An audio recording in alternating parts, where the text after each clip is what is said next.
Merci, Madame la Présidente. Madame la Présidente, honorable juge,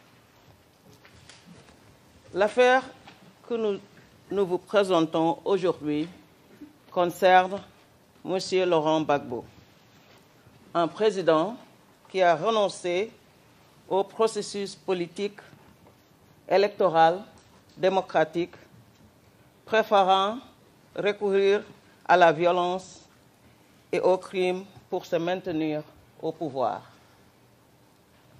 En décembre 2010, au travers d'élections pacifiques, les peuples ivoiriens avaient l'occasion de se rassembler et de choisir la personnalité qu'ils voulaient voir à la tête du pays. Mais il a été privé de cette possibilité par, entre autres, M. Gbagbo, qui a eu recours à la violence contre les civils pour rester au pouvoir.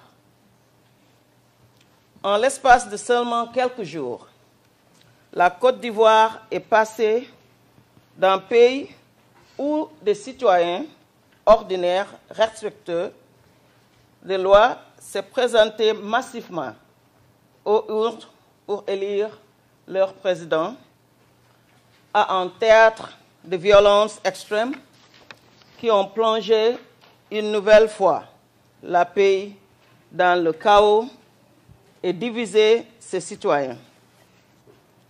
En un rien de temps, des centaines d'Ivoiriens sont passés du statut d'électeurs à celui de victime. La République de Côte d'Ivoire a ensuite sombré dans 5 mois de violence. Je sais que de nombreux Ivoiriens ayant subi de plein fouet cette tragédie suivront attentivement cette audience. J'aimerais que tout le monde comprenne que dans cette affaire, il ne s'agit pas de déterminer qui a gagné ou perdu les élections. Il n'est en aucune manière ici question de politique.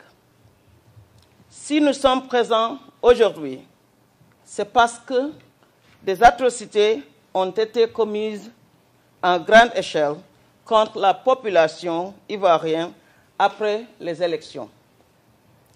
Nous sommes là, Madame la Présidente, pour envoyer un message fort à ceux qui prévoient essayer d'accéder au pouvoir ou de s'y maintenir en ayant recours à la violence et à la brutalité.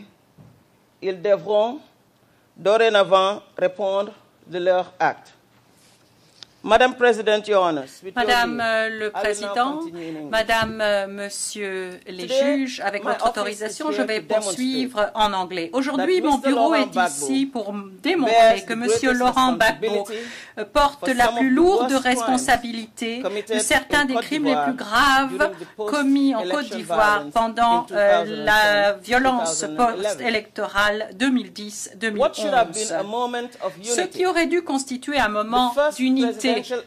Les premières élections présidentielles en 10 ans en Côte d'Ivoire s'est transformé en chaos et en violence inédite. Les éléments de preuve de l'accusation montreront que M. Gbagbo et les membres de son cercle restreint avaient adopté une politique et un plan commun ayant pour objectif de maintenir M. Gbagbo en tant que président de Côte d'Ivoire par tous les moyens, y compris par la force létale. Nous montrerons que M. Gbagbo et des forces sous son contrôle portent la responsabilité du meurtre, des viols, des blessures graves et des détentions arbitraires d'un nombre impossible à compter de citoyens respectueux de la loi, des civils qui étaient considérés comme des partisans de M. Ouattara. Pour ces actes révoltants, brutaux, la L'accusation accuse M. Gbagbo de crimes contre l'humanité. Et nous demanderons à la Chambre de présenter M. Gbagbo au procès pour ces crimes. Le premier tour des élections présidentielles a eu lieu le 31 octobre 2010. Le deuxième tour a été organisé entre le 28 novembre et le 1er décembre 2010. Le 2 décembre, le président de la Commission électorale indépendante a annoncé les résultats provisoires, déclarant la victoire de M. Ouattara. Le jour suivant, le président du Conseil constitutionnel a renvoyé cette décision et déclaré M. Gbagbo vainqueur. Les deux candidats, simultanément, ont ensuite déclaré qu'ils étaient le président de la Côte d'Ivoire. Ce qui a eu pour résultat que la République de Côte d'Ivoire a été plongée dans une crise post-électorale violente jusqu'en mai 2011, une crise qui a choqué le monde entier. Ceci aurait dû constituer un moment historique, Madame le Président.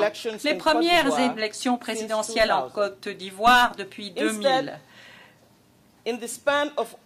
À la place de cela, en 3 jours, le pays a été transformé et est passé d'un exercice en démocratie, 80% des inscrits participant au scrutin, à une situation de division et de haine au cours de laquelle des centaines de civils ont été les victimes d'une violence généralisée. Madame le Président, l'accusation est ici aujourd'hui pour faire entendre la voix de ces victimes, de toutes ces victimes qui ont souffert et qui continuent à souffrir.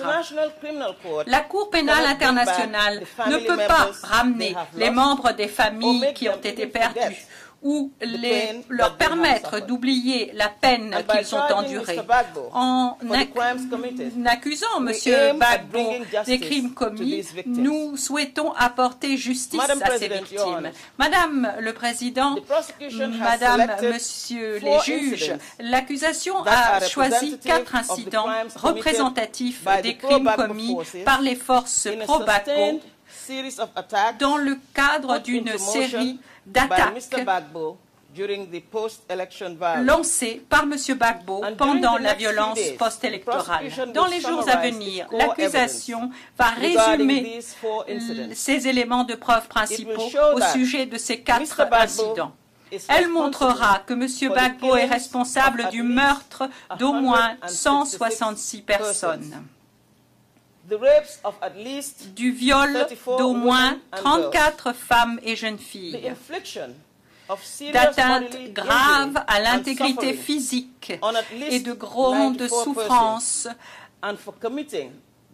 subies par au moins 94 personnes et pour avoir commis le crime de persécution à l'encontre d'au moins 294 victimes. Je voudrais insister sur ceci, Madame le Président. Les charges qui seront au cœur de cette procédure ne portent que sur les actes et sur la responsabilité pénale individuelle de M. Laurent Gbagbo. Ces charges, Madame le Président, ne sont pas portées contre le peuple de la Côte d'Ivoire. Elles n'ont pas à l'égard non plus de tel ou tel segment de la population. Ces charges ne sont pas portées contre un groupe politique, national, ethnique ou religieux dans ce pays. Ces charges sont portées contre une personne.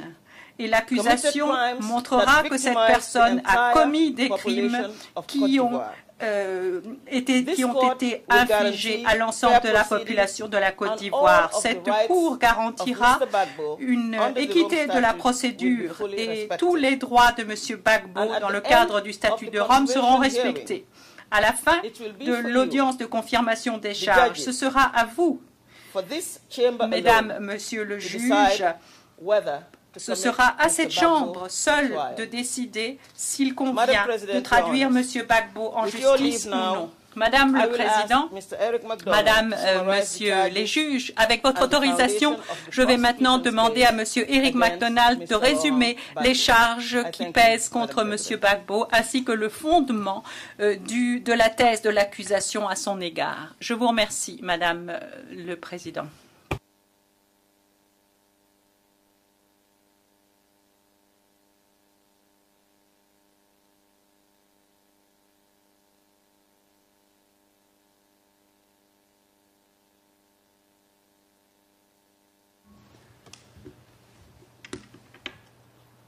Madame la Présidente, honorable juge, M. Gbagbo fut président de la Côte d'Ivoire d'octobre 2000 à décembre 2010. Après avoir exercé le pouvoir pendant 10 ans, il était déterminé à le conserver, quel que soit le résultat de l'élection de 2010. Il n'a cessé de répéter qu'il ne céderait pas le pouvoir. Avant le premier tour des élections, M. Gbagbo et des personnes de son entourage immédiat ont adopté une politique visant à se maintenir au pouvoir par tous les moyens possibles, notamment en lançant de violentes attaques meurtrières contre des civils qui, selon eux, étaient acquis à la cause de leurs opposants. M. Gbagbo a nommé des personnes qui lui étaient fidèles à des postes clés du gouvernement et au sein des forces de défense et de sécurité ivoiriennes, les FDS. Il cherchait ainsi à consolider le pouvoir qu'il exerçait sur ces dernières afin d'être en mesure de les utiliser, si nécessaire, pour se maintenir à la présidence. Il a également renforcé les FDS en recrutant systématiquement de jeunes miliciens et des mercenaires et en les plaçant au sein de la chaîne de commandement afin de pouvoir les contrôler. M. Gbagbo s'est également assuré personnellement que les forces qui lui étaient fidèles étaient correctement entraînées, financées et armées. Comme précisé plus tôt par Madame le procureur, après le second tour des élections, M. Ouattara et M. Gbagbo se sont tous deux déclarés présidents de la Côte d'Ivoire. Aussitôt, des milliers de partisans de M. Ouattara se sont rassemblés pour exiger sa démission. La communauté internationale, observateur indépendant, a reconnu M. Ouattara comme le nouveau président élu et a exhorté M. Gbagbo à renoncer au pouvoir. Madame la Présidente, malgré ses demandes répétées pour l'exhorter à se retirer, M. Gbagbo a refusé de céder le pouvoir et a continué d'exercer de facto ses fonctions de président de la Côte d'Ivoire et de commandant en chef des forces armées. Il a mobilisé les forces qui lui étaient subordonnées et leur a ordonné de mettre en œuvre la politique visant à le maintenir au pouvoir par la force. Concrètement, il a ordonné de faire cesser les manifestations et a fait déployer des militaires lourdement armés qui ont eu recours à la force létale contre des manifestants non armés dans la rue. Pendant toute la période de violence post-électorale, M. Gbagbo a coordonné la mise en œuvre de la politique, du plan commun. Il a fréquemment tenu des réunions avec les commandants de l'armée et avec ses alliés politiques. Informé des événements sur le terrain, il a avalisé les activités de ses subordonnés. M. Gbagbo était au centre des décisions à l'origine des activités criminelles menées par ces forces contre les civils. Le camp pro-Gbagbo a fermé les yeux sur les crimes commis par les forces qui lui étaient fidèles. et en a même nié l'existence à plusieurs reprises. Personne n'a eu à rendre de compte.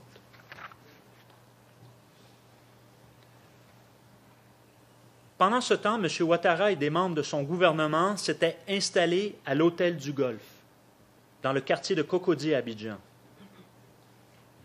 M. Gbagbo a ordonné à ses forces armées de mettre en état de siège l'hôtel du Golfe et ses occupants, dont M. Ouattara et des membres de son gouvernement. Tout au long de la crise post-électorale, l'armée, des jeunes miliciens et des mercenaires ont maintenu ce siège en lançant de violentes attaques contre les civils soupçonnés de soutenir M. Ouattara et ont aussi attaqué l'hôtel en question à l'arme lourde. Madame la Présidente, honorable juge, les éléments de preuve de l'accusation montreront que du 28 novembre 2010, soit le début du deuxième tour de l'élection présidentielle, au 8 mai 2011, la mise en œuvre coordonnée du plan commun a abouti à des attaques systématiques et généralisées lancées par les forces fidèles à M. Gbagbo contre des civils pris pour des partisans de M. Ouattara. Les attaques répétées par les forces pro-Gbagbo suivaient toujours le même modus operandi. L'usage excessif et brutal de la force contre des civils non armés, notamment à l'arme lourde, dans des quartiers densément peuplés, pour disperser les manifestants acquis à la cause de M. Ouattara, ou encore pour terroriser la population civile soupçonnée de soutenir ce dernier. Les forces pro-Gbagbo ont pris pour cible des quartiers résidentiels d'Abidjan et de nombreuses communautés dans l'ouest de la Côte d'Ivoire considérées comme des bastions de M. Ouattara. De plus, ces forces s'en sont prises à certains groupes ethniques, religieux ou nationaux en partant de l'hypothèse que les membres qui les composaient soutenaient la cause de M. Ouattara. En s'attachant à ces théories de loyauté des groupes, les forces pro-Gbagbo ont procédé à des contrôles d'identité, à des barrages routiers installés illicitement et ont attaqué des personnes dont le nom ou d'autres traits distinctifs les rattachaient à ces groupes. Ils ont de surcroît attaqué des quartiers ou des institutions religieuses considérés comme généralement fréquentés par les partisans de M. Ouattara.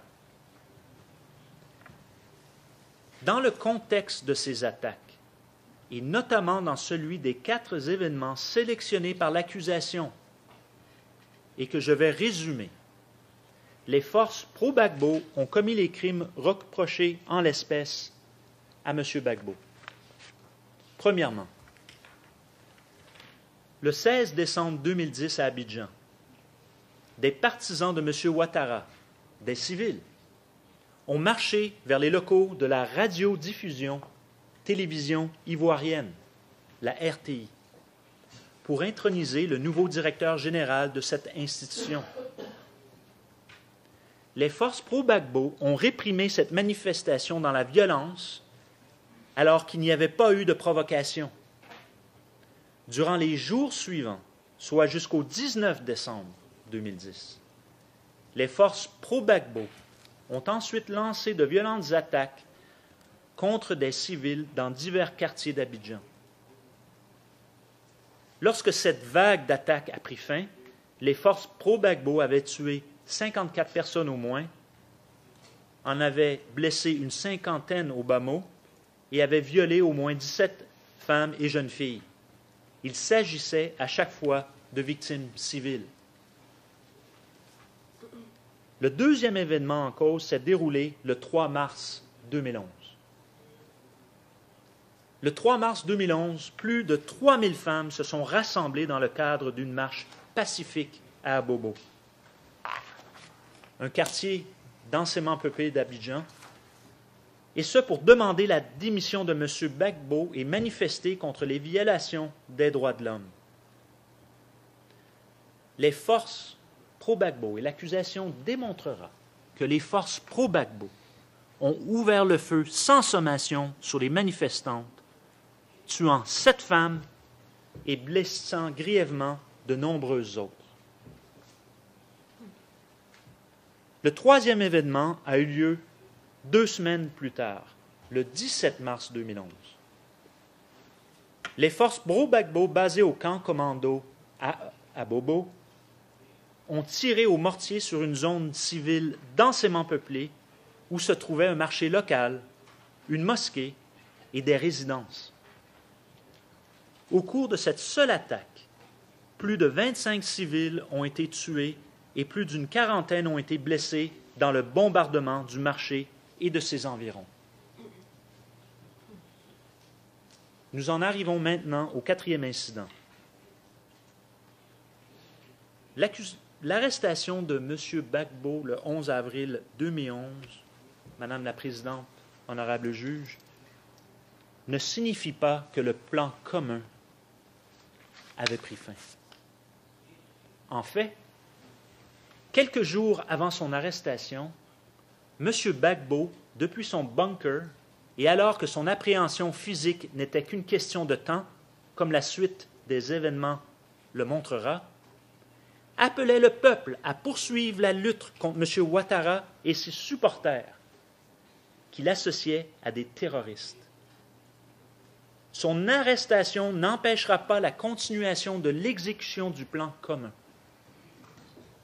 Le 12 avril, de jeunes miliciens pro-Gbagbo, des éléments de la police et des mercenaires ont attaqué plusieurs secteurs de Yopougon, où ils ont exécuté sommairement ou brûlé vives plus de 80 personnes. Les auteurs de ces faits ont également violé 17 femmes au moins, et dans certains cas, exécuté leur mari. Il y a eu plusieurs autres victimes blessées au cours de ces attaques. Toutes étaient des civils originaires du nord de la Côte d'Ivoire et de pays voisins d'Afrique de l'Ouest.